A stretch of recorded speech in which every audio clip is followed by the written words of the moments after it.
your moderator today.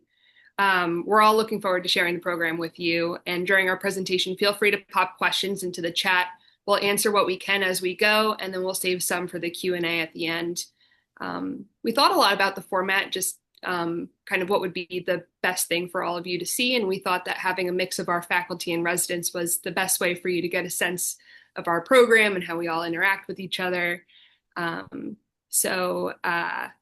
To start off will be our program director, Dr. Schuyler, doing the next slide.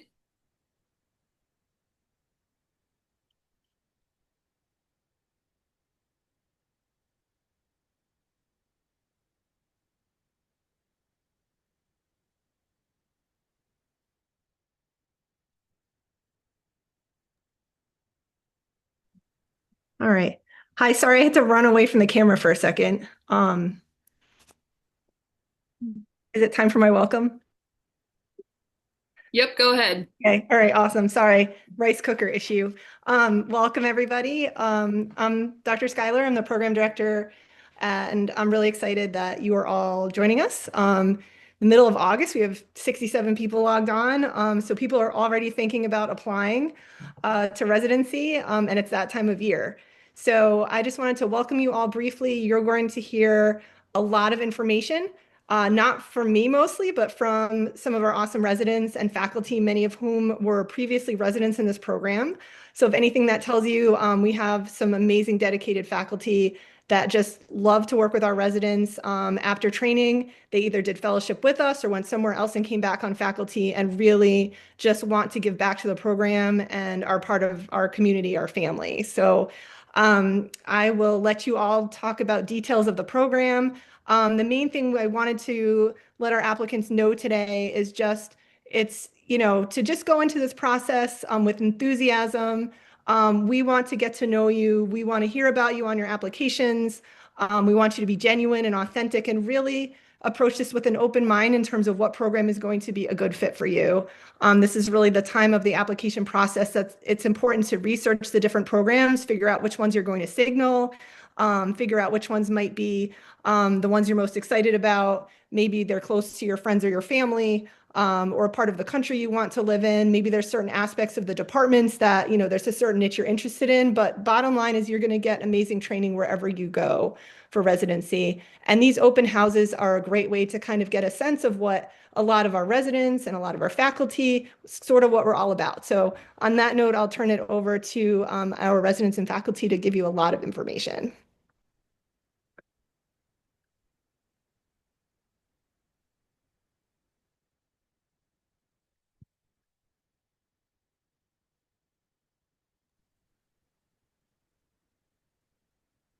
Diego, are you on?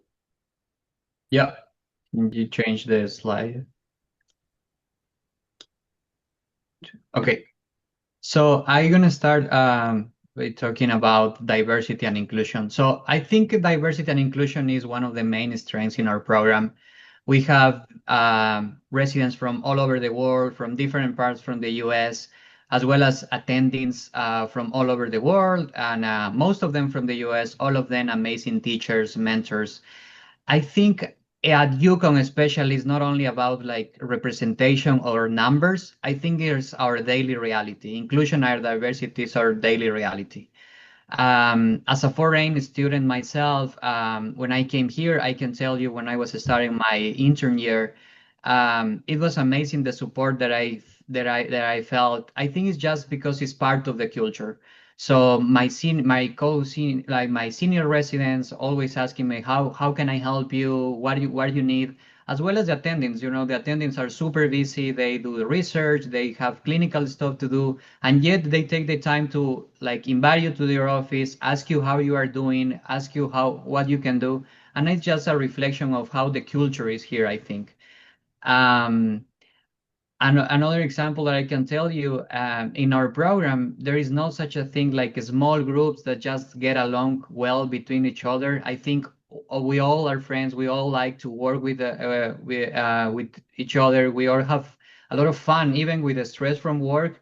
I can tell you it's a very cool environment, and we all like to hand out outside work too. So it's just like a brief summary on how like diversity and inclusion is like just part of the culture here. So I think it's one of the major strengths here at UConn. So whether you are like a US medical student that wants to go to a diverse and inclusion environment, or a foreign medic graduate, I think UConn is a great option.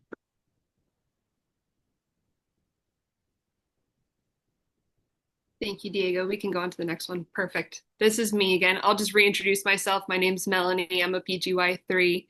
Um, this slide, Dr. Schuyler touched on a little bit already, but just talks about something special about our program is just how many attendings and fellows are alumni of our residency. And in fact, this isn't even an all-inclusive list. For instance, currently our neurointerventional fellow was a PGY4 when I was a 1, so it's really wonderful to have him back after he did a vascular year at Hopkins. It's good to see familiar faces.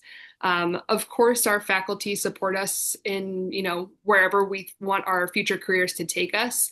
But I think it says a lot that when given the choice, a lot of people come back to UConn and Hartford hospitals. And I think that this retention really helps bring a sense of unity to our program. And then just kind of generally speaking about our faculty as a whole, I'll echo that not only are our faculty really invested in us as learners and teach in very effectively, but all in a variety of different ways. We're also really lucky to have specialists from pretty much any subspecialty in neurology that you can think of, even neuro-ophthalmology, neuro-oncology, sports, sleep. It's a great mix. You can go on to the next one, Tina. Mel, for next year, please change my photo. I don't like it. Okay. Hi, everyone. My name is Reem. I'm one of the new PGY2s, so I just finished the PGY1 year. And what I can say about it is that although it's daunting in neurology, that the first year is mostly IM, what I can say about this program is that you get a lot of exposure to neurology, while at the same time learning about the systems, the hospital systems that you will be in for the rest of your residency, because it is a categorical program. We have quite a bit of inpatient and ward medicine, which is so important because you learn to manage the most common medical conditions that you will need to know the basics of how to manage as a neurologist. In addition, you get a couple of months of medical ICU time, so you learn a lot of pathophysiology over there and how to manage complex patients. But that doesn't mean you don't get exposed to neurology. You have 4 weeks of neurology inpatient split between consults, inpatient team or stroke service. You have 4 weeks in the neuro ICU, and you also have 4 weeks of boot camp. So this is an amazing amount of time for a PGY1 to be exposed to neurology.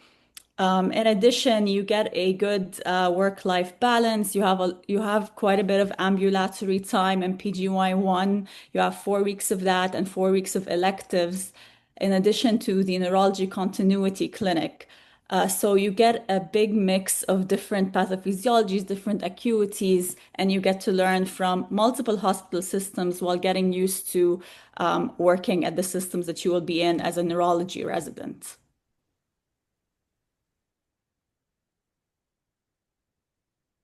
Hey, I'm Victor. I'm one of the PGY4s. And it's very important for us after you finish your PGY1 that you transition well into your PGY2, getting used to more of the neuro side of things. And so we have a boot camp that lasts 1 month before you start. And during this time, you get familiar with the service as well as your co-residents, and you get used to how the workflow is. It's the entire month of June before you start. And we have didactic sessions with the faculty, and they go over a lot of different really high yield topics, especially in seizure, epilepsy, as well as the other subspecialties. That really is the keys to getting a good start in neurology. We also have stimulation and skill sessions of the essential kind of procedures that we do, like lumbar puncture. I think we also do Botox too. Might be a different time, probably not during boot camp. But we also have group learning in the AM and shadowing in the PM. And that's when you kind of join us during the regular workday to kind of be with us and see how the service runs. We have buddy long calls with seniors, and you learn how to respond to stroke codes and take calls. And during this time, they really learn a lot. In addition to this, we also have wellness and team building activities as well. And it's always really fun.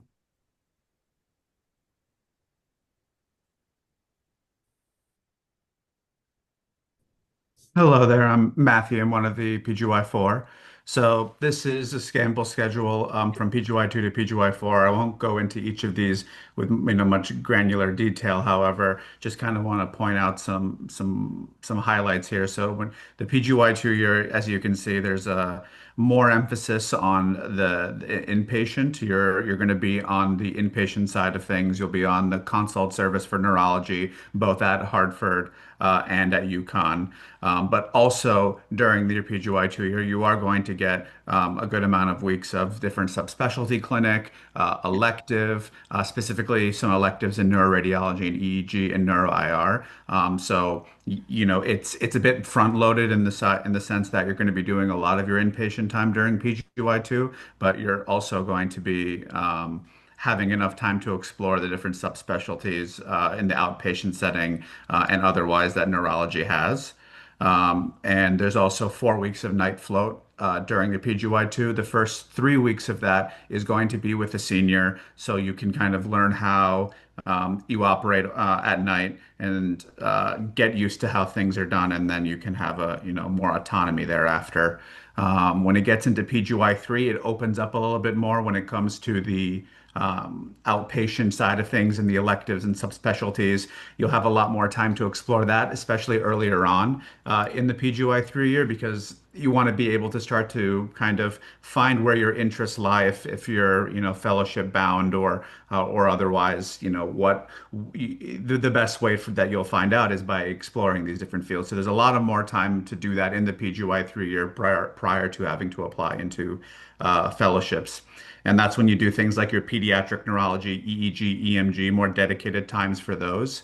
And then as the end of the PGY3 year comes, you start to step into the role of the senior on the inpatient side of things. So you're learning how to be the senior. You're learning that role with PGY2s who have already gone through most of their PGY2 year. So you can focus on, how do you be the senior so that when you enter into PGY4, it starts to pick up a little bit more with the inpatient side, but this time taking that senior role with the brand new PGY2s and kind of helping guide them. And that's kind of towards the beginning, half of the year, a little bit to otherwise, and then your PGY4 year tends to end with more subspecialty electives, specifically things like neurorehab, psychiatry, neuropathology, mixed in still with just general, subspecialty clinics and elective time as well.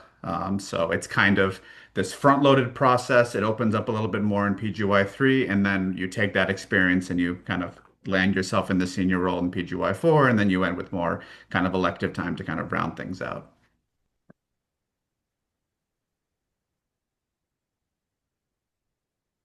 All right, I'll be going over some of our schedule highlights. Matthew did a little bit of that, so I'll be echoing a little bit of what he said.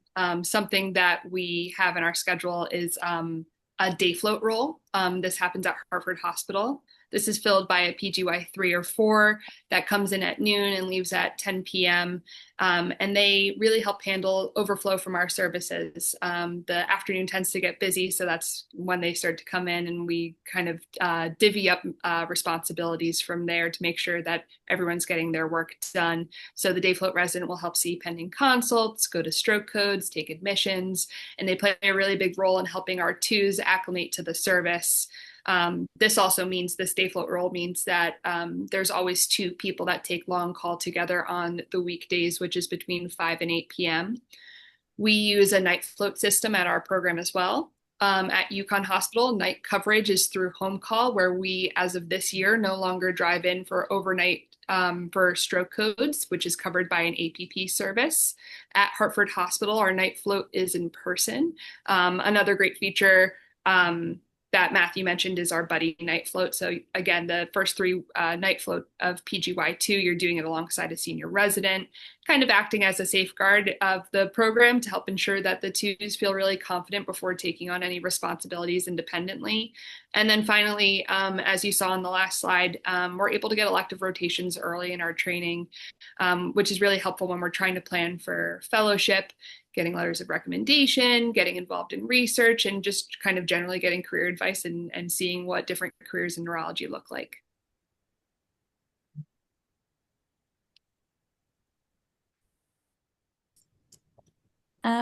Hi everyone, I'm Alicia, one of the third-year residents, and I'll be talking about resident education.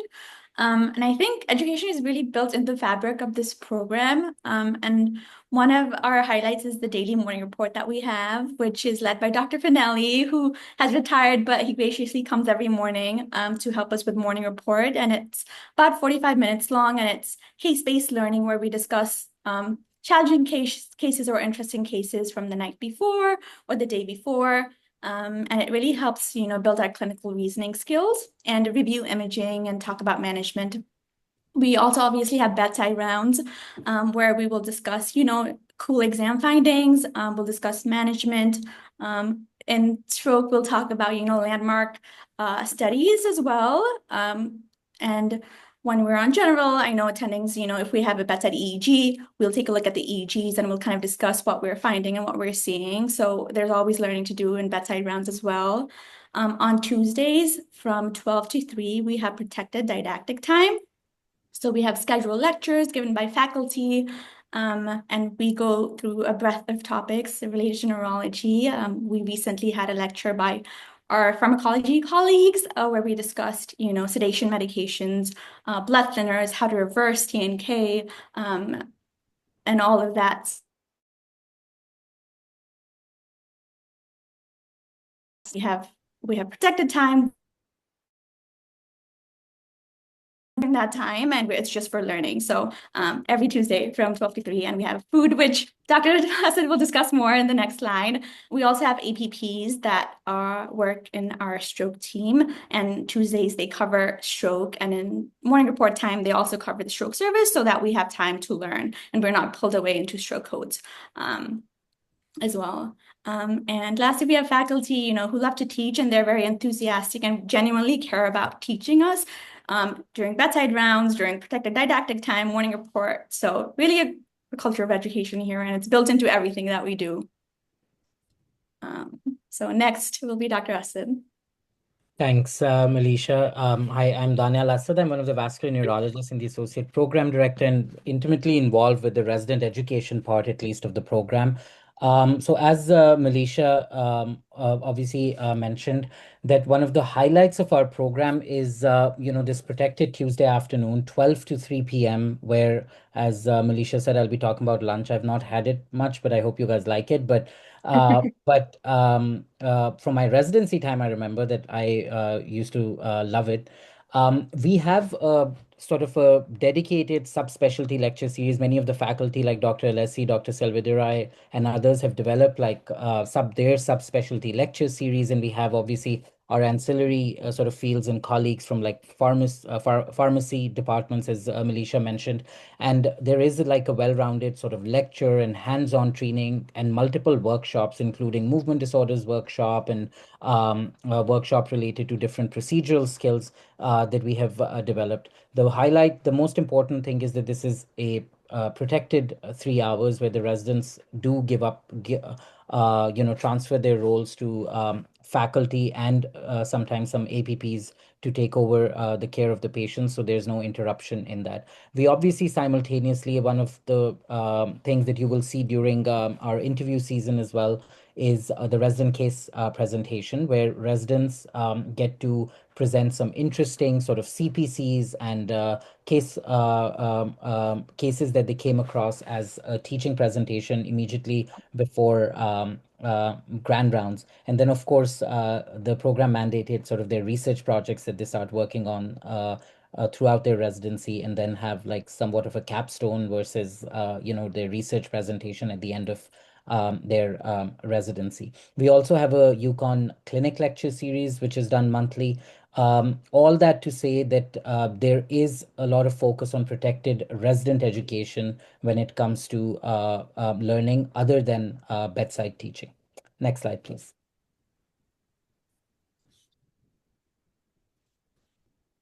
Hi everyone, my name is Abdul and I'm one of the BGY1 here. So honestly, the continuity clinic was a big factor for me when I was signaling and ranking programs. The fact that you start a clinic from your very first week and continue it for all 4 years is a huge plus for me. So typically, you will have a dedicated half day every week, starting from your first block in residency, where you see your own patients. Many of these cases, especially at the beginning, are going to be a straightforward, something like headaches, maybe a simple case of epilepsy, to learn how to treat basic neurological conditions. The best part for me is the longitudinal aspect. You schedule follow-up, you see the patients again and again. So you will have the ability to build a relationship with them over time, to see the disease progression and see your plan in action. So a typical clinic flow is you go see the patient, you take history, you perform a physical exam, and then you work on assessment and plan. You discuss it with the attending, and you go together and finalize the plan with the patients. The attendings are amazing. They will give you a lot of autonomy, and they will help you building your own clinical judgment.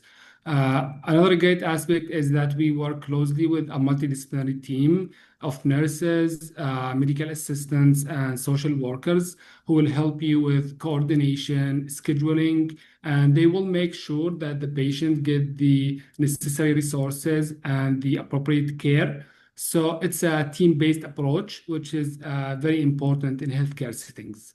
So by the end of residency, you have had 4 years of outpatient neurology experience. You have managed your own panel of patients, and I believe you will feel confident starting practicing independently.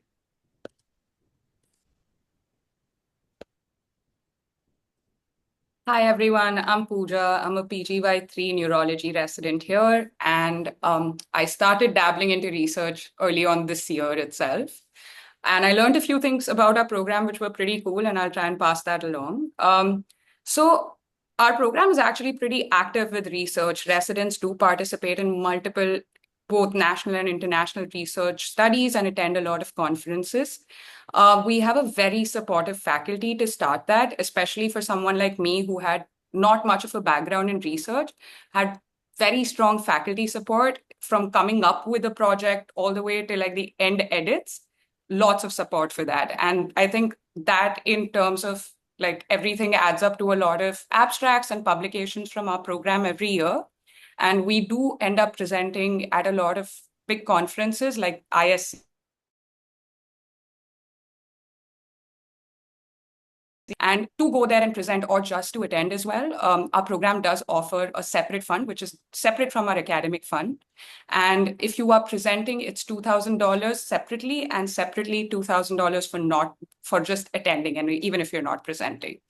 So I think it's enough funding for you to go and actually attend multiple conferences through that.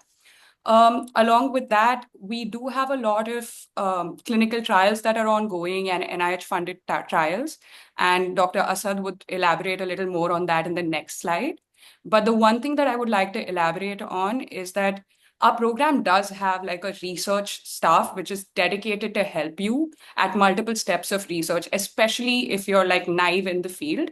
You have a statistician who helps you with not only the statistical review part, which by the way in itself is very helpful, but also helps you develop a protocol when you're trying to get IRB approval, which kind of helps with the turnover time of the approval in its own.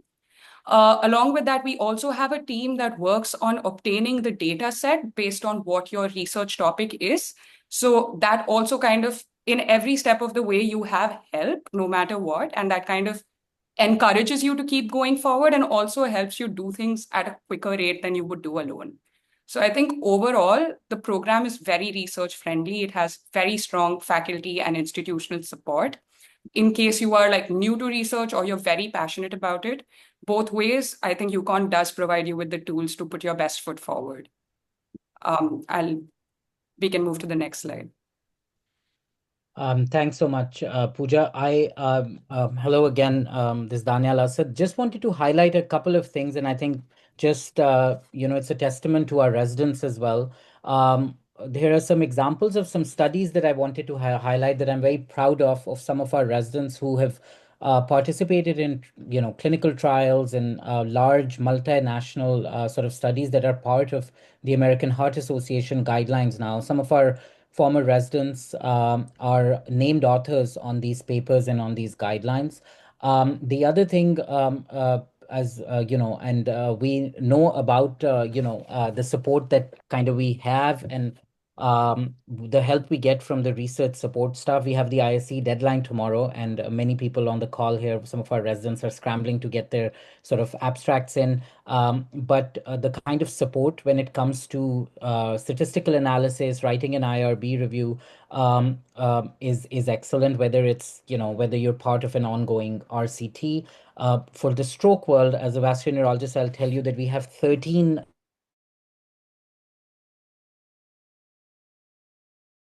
sort of specialty related trials as well that residents can participate in. So there's a lot of opportunity for research. Obviously, residency is heavily clinical and you're supposed to be good clinical neurologists, but if you're ever interested in it, there is a lot of faculty and ancillary support for research that we are very proud of in our program.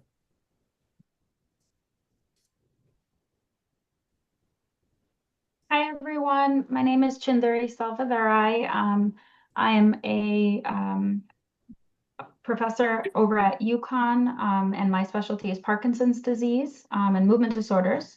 I didn't do my residency here, but I am a graduate of the med school, so another testament for faculty that come back and trainees that come back. So, I'm actually the neurology clerkship director. So to tell you a little bit about the UConn program, we have about 100 students per year. And so that amounts to about 10 students who rotate with you guys at UConn and Hartford sites. So at any one time, you'll have at least 2 students with you, sometimes more. And so that includes the third years, obviously doing their required 4 weeks. It's a little bit different. They really work hard because they do have the ability to get honors. So I know at other places it's not the case. So they are very strong students, and they really try to impress you and help you. And we also have quite a few students who end up choosing neurology. And I was looking through like feedback for graduation this year from students because we award a resident educator prize. And this year, I was reading everyone's feedback, obviously, and one of the main things that students say is how great the teachers are, the resident teachers are, and actually more than the attending sometimes, because they work with you guys, super closely. They're there with you most of the day, right? And they're really excited to be able to help you and see what you see, and just they're excited about it, right? And as a testament to that, actually this year we have 7 students going into neurology, so that's huge. When I was a student here, there was only 1. There's some students who are residents right now. So obviously, those were big classes as well. Very strong students who end up coming here. And then the other thing is sometimes you'll see them in continuity clinic as well, and that's really nice. So they get some outpatient exposure as well. So they can see different breadths of neurology. There is a medical student research program. They call it the Capstone Project. So I usually have 1 student per year that works with me, but they have ample opportunity to choose any discipline. And usually the students that choose neurology will do a neurology research project, which is great because they devise their own project, but they have to do all the groundwork with the IRB, submitting everything, all the revisions. And then I try to pair them with 1 resident or fellow, and they work together to actually complete the project, and they can pass it on to you guys when they graduate. They can pass it on to other residents. So that's a nice way of getting involved research-wise. And then there's also, if you guys aren't already, involved with a student interest group in neurology, definitely something I advise all my advisees to be part of. But here at UConn, our chapter is great. We have, a huge leadership board, but there's various avenues for research, mentorship, education. This year, one of our faculty, Dr. Montez Rivera, is going to be starting with one of the residents a neurology movie night. So I think every couple of months they'll show a movie, and we're gonna have a multidisciplinary group get together to discuss it, and things like movies like Concussion or Awakenings, things like that are fun and interesting, but actually provoke discussion. Yeah, but we're always looking for new opportunities for like teaching, mentorship projects. I know Victor mentioned something about the Botox program. Right now we have it twice a year where we do hands-on skills for the residents. But the students are very interested, and this year we started it very briefly with migraines, but I would love to have, residents work on that as well. And then not only do you have students, but medicine rotators, psych, and neurosurgery, actually, all of those folks do rotate at some point with you guys. Thank you for letting me speak. Hi everyone, my name is Stephanie and I'm a PGY4 and I'm also the wellness chief. So we have a $2,000 program budget for wellness activity. There's also like GME sponsored happy hours and event and quarterly wellness events in lieu of afternoon lectures. So recently we meet up with our PGY1 because PGY1 mostly spend their time in internal medicine.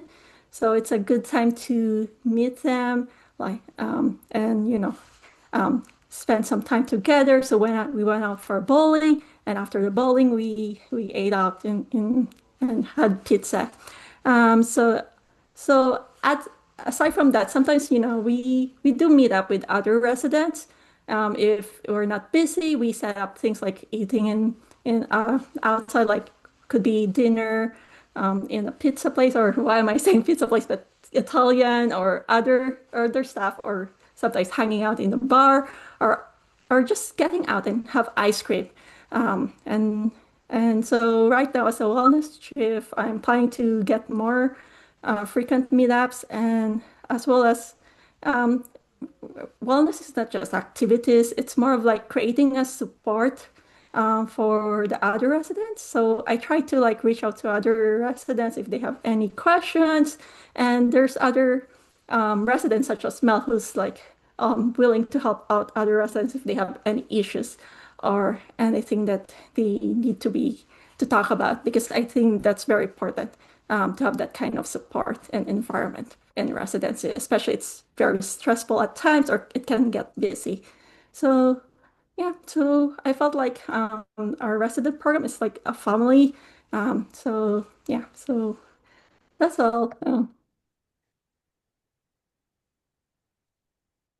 Thanks, Stephanie. My name is Shri. I'm one of the PGY3s.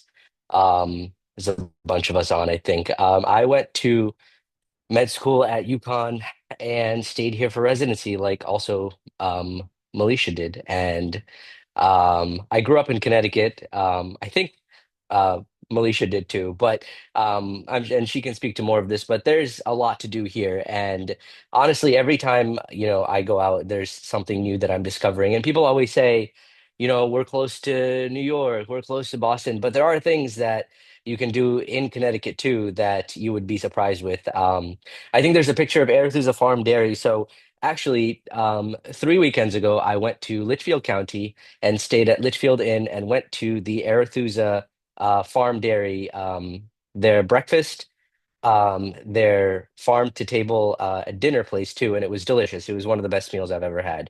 They'll accommodate you if you're vegetarian too, so they're super accommodating. And then some of the other pictures that you see, Connecticut's very New Englandy. So if you're outdoorsy, this is just a place for you. In the Northwest, we have Bear Mountain, so that's kind of on the edge of New York and Connecticut. I think it's the tallest peak in Connecticut.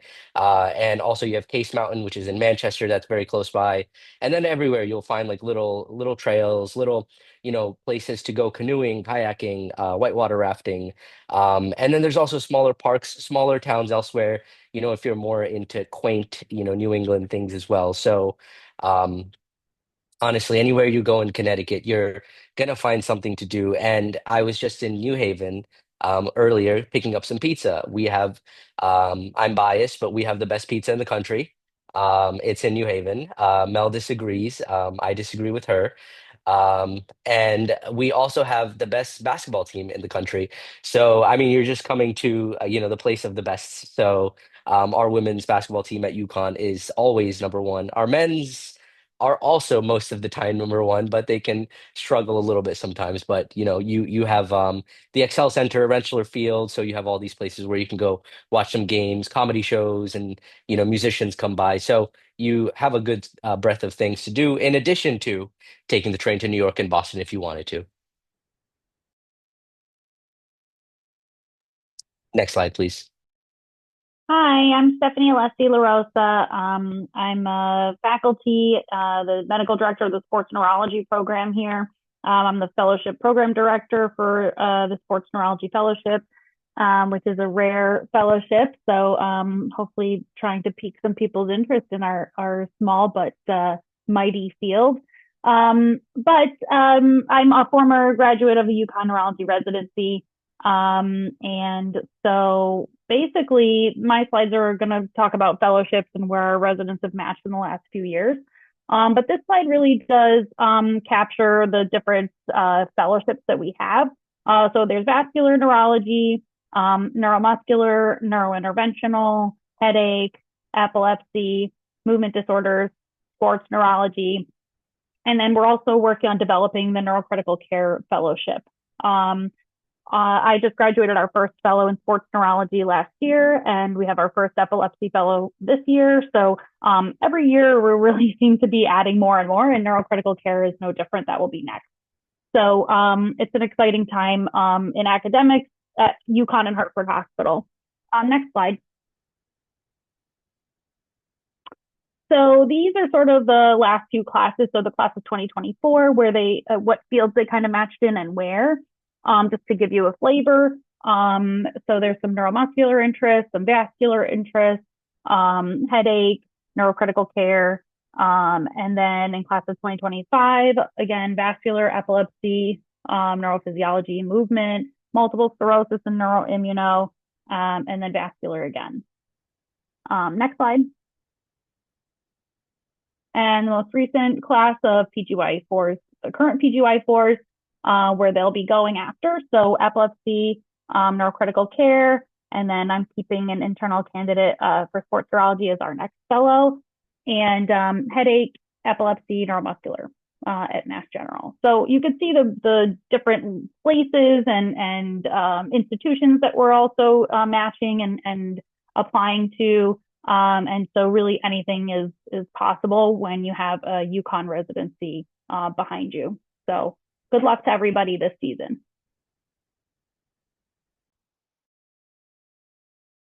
Me. Hi, I'm Tina. I'm sorry I had to unmute myself there. I've been having all these windows around me.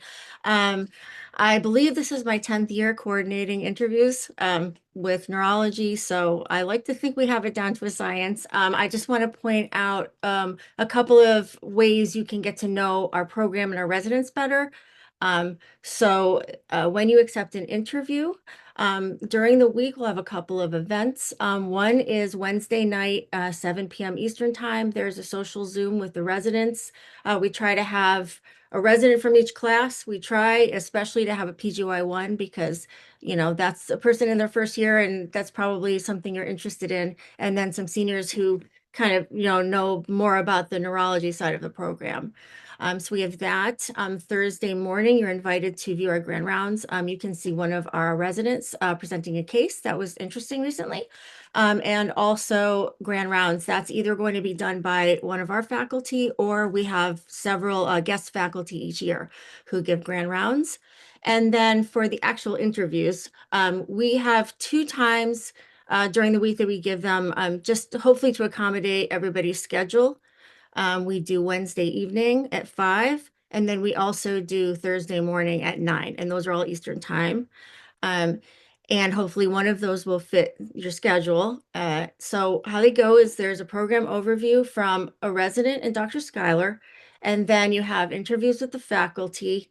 And one thing to point out, we have a resident with us during interviews the whole time. So when you have a break in between your interviews, if you would like, you could stay on camera and kind of chat with the resident if you had any extra questions or just wanted to chat. You won't be surprised to know that usually the conversation revolves around food. I think we've proven that like that's a big thing in Connecticut and in our residency. We all love food. And that's it. And we also do use Thalamus. We use Zoom for the interview part, but Thalamus for like our scheduling engine.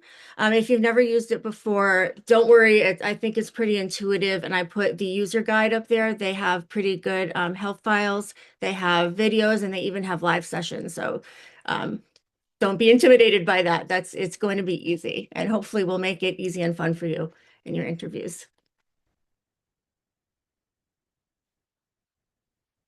And here are our social media in case you want to follow us online.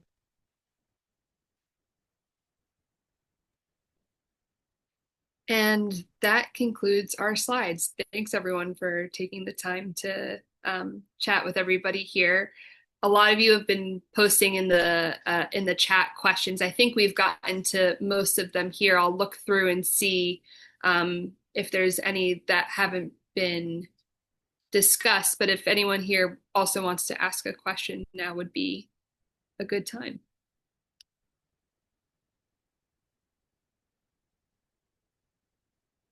Yuzan, go ahead. Hi, thank you everybody for this amazing session. It was very informative. I'm Yazan, and I'm really interested in your program. I just have like two very small questions. One is very sort of like residency related, and the other is sort of like personal life related. So the first one is, do the residents really get involved in the community in Connecticut itself, like regarding the, raising awareness to certain like conditions, or do they like do any sort of like social advocacy into patients? That's number one. And number two, as someone who's very outdoorsy and I love to take my husky out to walks and stuff, and I'm really interested in places like that. If any of the other residents have like dogs or any kind of pets, or even just, go out for jogs, can you tell me more about that in your residencies, like specifically? Thank you, everybody, again. Steph, I think if you don't mind, it'd be Yeah, helpful. yeah. I was waiting. I have two dogs, a Dutch Shepherd and a Jack Russell. So, I mean, there's like a nice park close to the house. I live near Elizabeth Garden, so I usually walk my dogs. It's like a mile away from the house, so I usually go there. I also have like favorite hiking place. I go to Ragged Mountain, and also there's like nearby um, great hiking place like the White Mountain and also the Franconia Ridge where I almost suffered. Like I was out there for 12 hours actually. I was just really unfit at the time. But I really enjoy it, so I'm gonna go back there. So yeah, it's fun. Unfortunately, I'm moving next year, so I'm not gonna meet you. But I feel like there's other people also have the I know James have a shepherd too, German shepherd. Thank you, Seth, for your answer.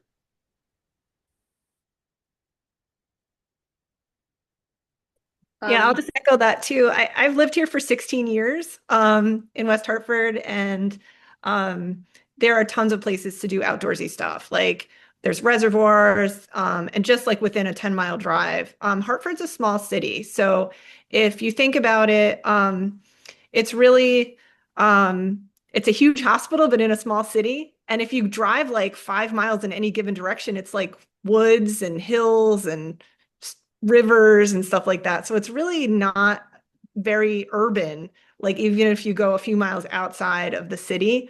A lot of people go to West Hartford, which has, great restaurants and shops and just a lot to do there.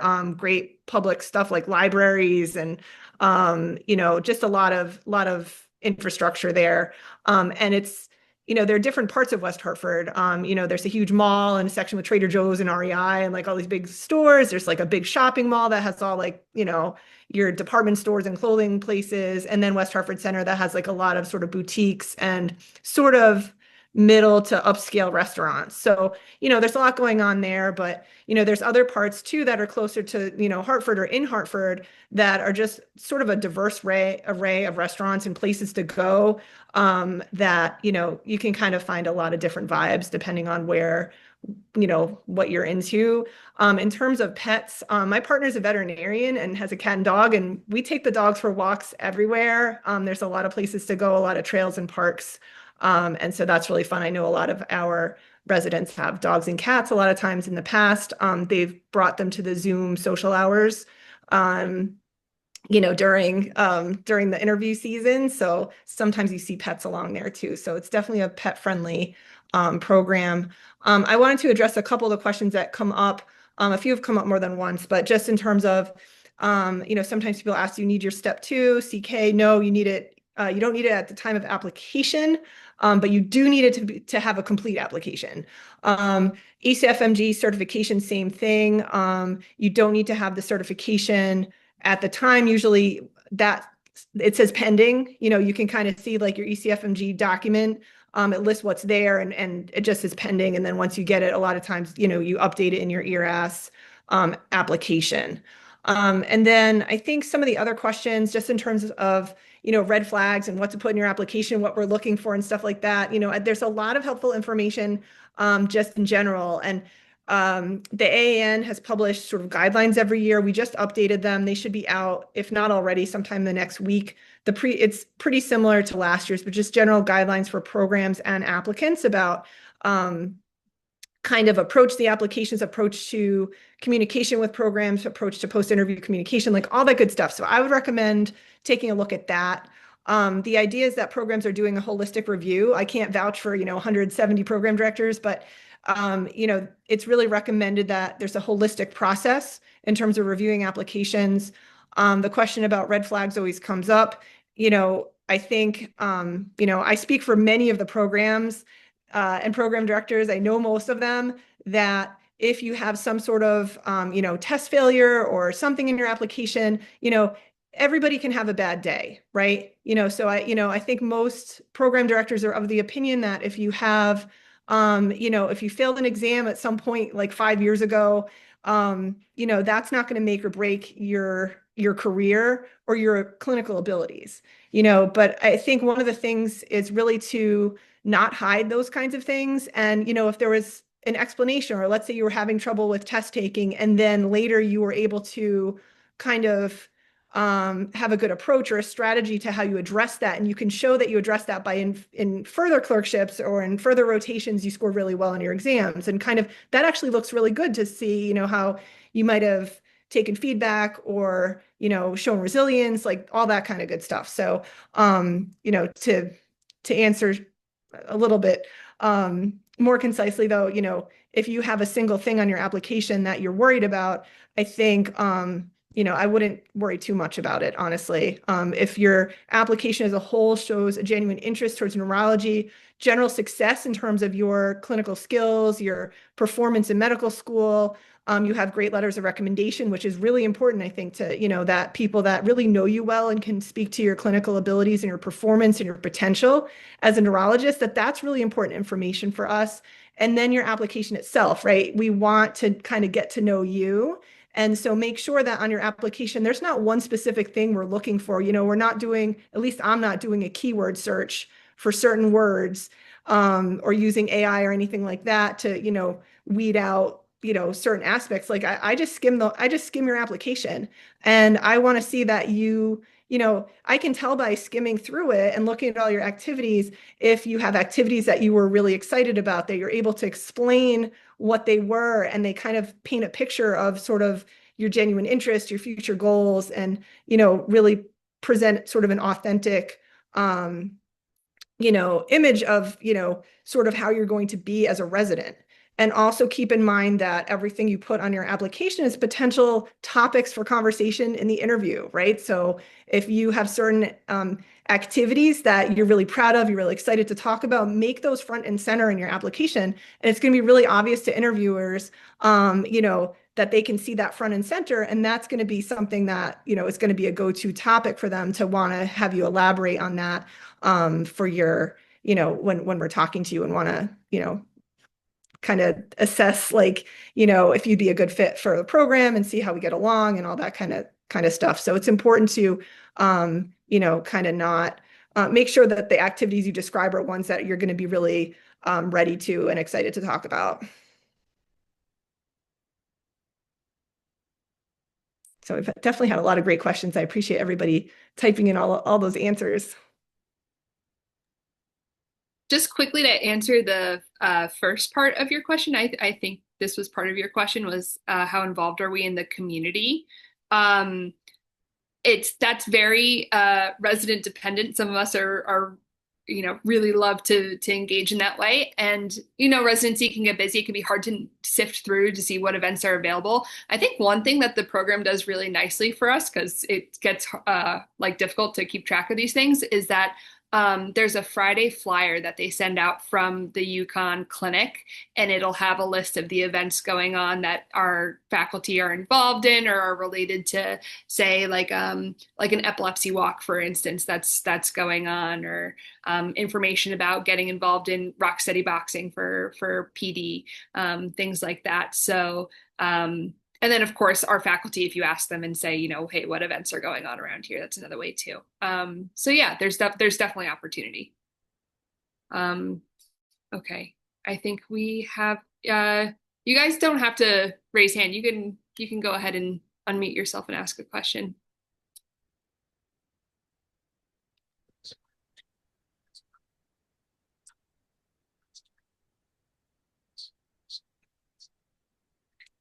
I think Hector was first.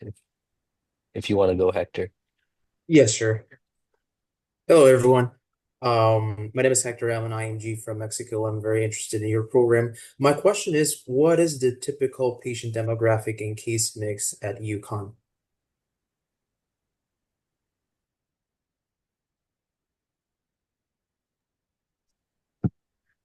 Well, I can speak to Hartford. Yeah. And then Sri, if you want to talk about UConn. So Hartford Hospital is like a quaternary referral center. So we're getting patients from all over. There are, Hartford as a city is not,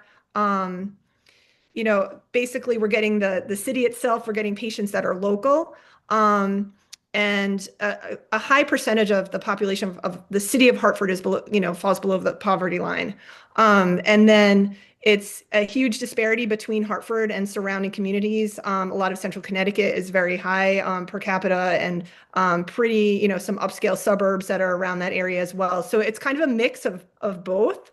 And then since we're a referral center, we're getting people helicoptered in like night and day from pretty much all over the state. If you think about it, and I usually tell the applicants this when they interview, is that if you think about the state of Connecticut, it's pretty highly populated. It's in the Northeast, it's in New England.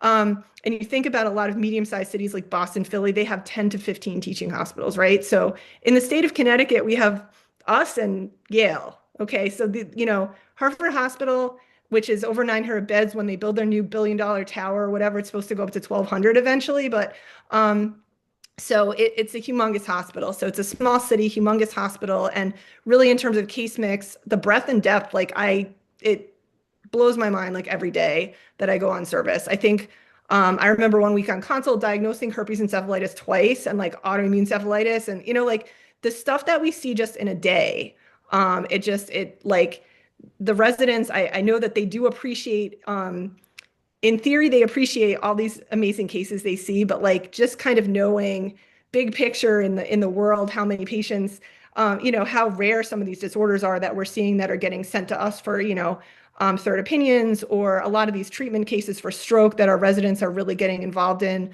frontline for these thrombectomy cases. It's really an exciting place to work. So I think, that's probably one of the highlights. Someone asked about that. What are some of the highlights other than the people? The people are awesome. You met a bunch of them. You can see our residents and faculty are, just an amazing group of people. They're humble, and they write all these papers, they do all these trials, they do all this amazing stuff. They're great doctors. And then, probably the next thing after that is really just the quality of, all these patients that, this, the complexity, the high acuity, and just the variety of patients you're seeing both in the inpatient setting, whether it's in our inpatient units, in our 2 neuro ICUs, or in our, epilepsy monitoring unit. It's just a huge hospital, cardiac transplant, like people on ECMO, they're so sick, like, just really, really a lot of ICU, a lot of, high complexity patients. And then you get a good variety. And I know we're just about out of time, but like when you're at UConn, it's a smaller hospital. So it's a different style of, it's a different vibe there. It's 200 beds rather than close to 1,000. We're a consult service there. And so you really get the experience, even though it's at an academic teaching hospital, of being sort of the consultant neurologist for a hospital and really co-managing cases with internal medicine and with other specialties, which is kind of in most of the US how neurology is practiced unless you're at a big academic center. So I think, just to kind of, give you an overview of what the case mix is like.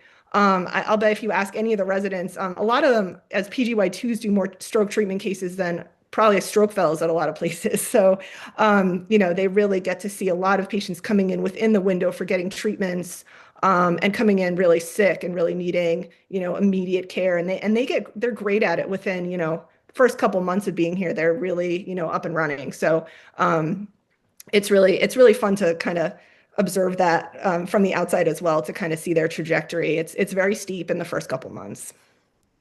Great to hear. Thank you, Dr. Schuyler. Yeah, the last thing I'll add to that is we do see a ton of stroke cases. I think we do like 20 or 30 thrombectomies a month, if I'm not mistaken. So it's a lot.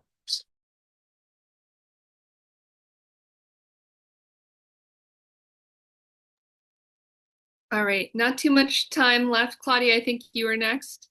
Yes, thank you. Thank you first for this open house. I would like to ask, how early can residents start participating in research projects? Thank you. I think it varies. People, in previous years have gotten started mid to late PGY2. I think earlier on in PGY2, you're probably kind of expected more to focus on your clinical duties because, I mean, that's what you're starting with. And then, late into PGY2, early PGY3, you have a lot more time to focus on what you want to do, get your IRBs in order, get your research in order, collect your data and things like that. So, I mean, that's kind of been my experience. I think some people have tried a little bit earlier because they're coming from more competitive specialties, which have earlier applications, which is a whole nother story for fellowship that Dr. Schuyler can, talk about another time. But your timeline varies, but generally end of PGY2, early PGY3 is when research kind of kicks off more. Okay, thank you.